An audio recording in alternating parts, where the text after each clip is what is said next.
Somebody asked Imam Hussein al-Islam, what's the ma'rifat of Allah? And Imam al-Hussein al-Islam replied back, ma'rifatu ahli kulli zamanin imamahum alladhi yajibu alayhim ta'atuhu. That's the ma'rifat of Allah. The question was about ma'rifat of Allah. The answer is about the ma'rifat of the Imam. So what do we mean? If we recognize the Imam of our time, will facilitate us to recognize Allah, and that's the wajib number one. And the second, countless benefits of the ma'rifat of Ahlul Bayt alayhimus salam is when we recognize that Allah has given us leaders like them, then there is no room for a person to compromise over his values and accept the taghuts.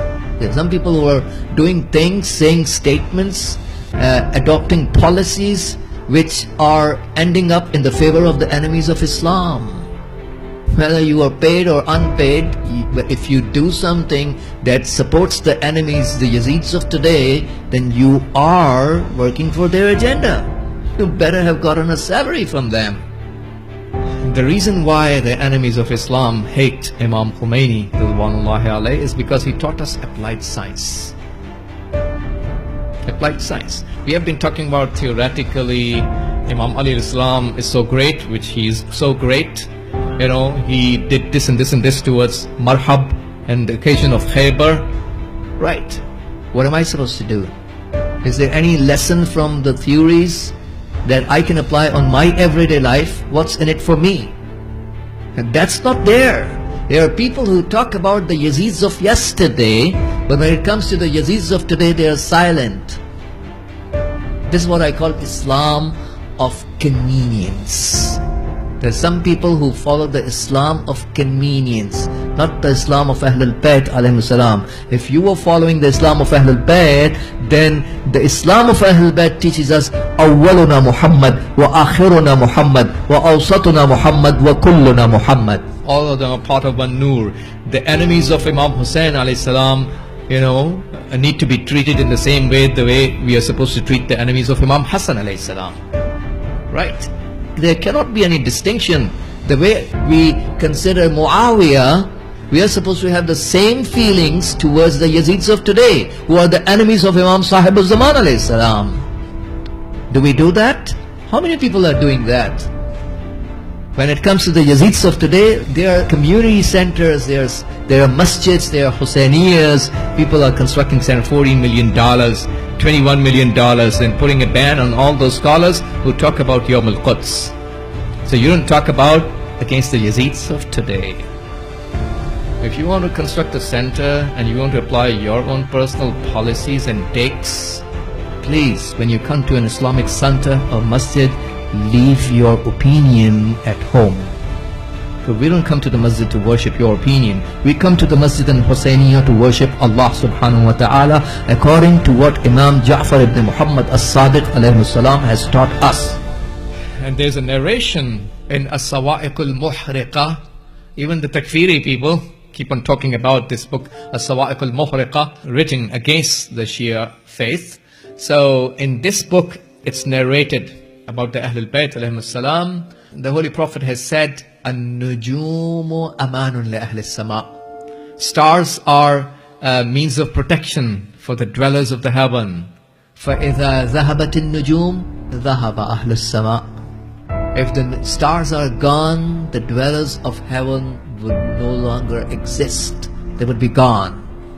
وَأَهْلُ بَيْتِ أَمَانٌ لِأَهْلِ الْأَرْضِ. My Ahlul Bayt are a means of protection for the dwellers of earth. فَإِذَا ذَهَبَ أَهْلُ بَيْتِ ذَهَبَ أَهْلُ الْأَرْضِ. All the existences that are living on earth would be gone if my Ahlul Bayt are gone.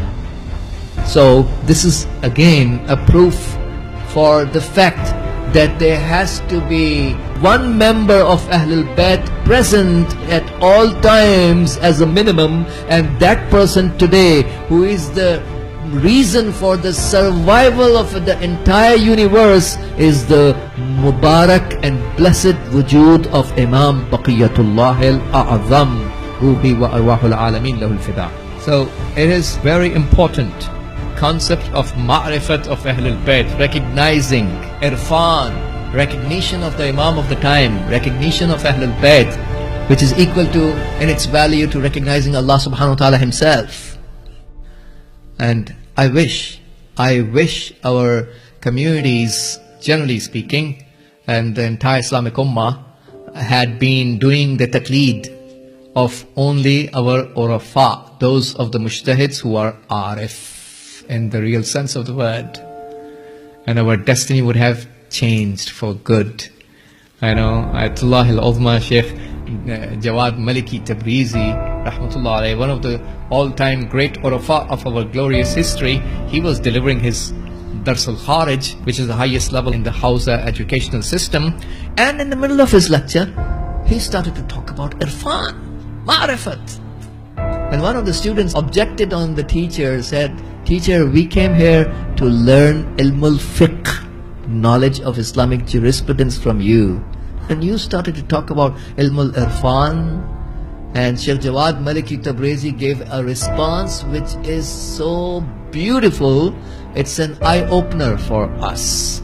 He said, all the problems of Islamic Ummah are because of the fact that our knowledge of fiqh got separated from the knowledge of irfan.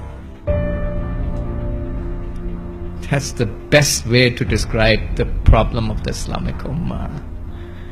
What a nice way. An Alim is the one who gives you the bookish information. I have studied. That's why you go to scholars, they say, I have studied it in such and such book. Because they have the bookish information. They have never seen those things, those informations, those realities, those facts. Whereas Arif has not only studied the books, but because of the purification of the soul and removal of the hijabat and curtains from their souls, they have been there and seen that. They have witnessed the realities, and then they describe to us. Is there a comparison? If I was living in Seattle and I had never seen a Brar house, and somebody asked me to describe a Brar house, how would I describe? I've never been there, right? I can only Google it and find whatever address and stuff about that. That's about it. But you people who have visited a Brar house, if you were asked to define, you could have definitely defined it better than me, right? Because you have been there and seen it inside out. That's a simple example to understand the difference between Arif and Alim. Arif is the one who has seen the realities which are mentioned in the books, whereas an Alim has never seen those things. He only studied it in the bookish form. That's why when you go to the Urafa, they say, Man ke intor nemi binam. That's how, these are the tenses they usually use. I was listening to one of the speeches of Ayatollah Khamenei. He said, Ma dast khuda ra dar umur mi bini. We see the hands of Allah. And this is how the Urafa talk, right? Because they talk of, I see it like this, I don't see it like this, instead of just saying, I read it.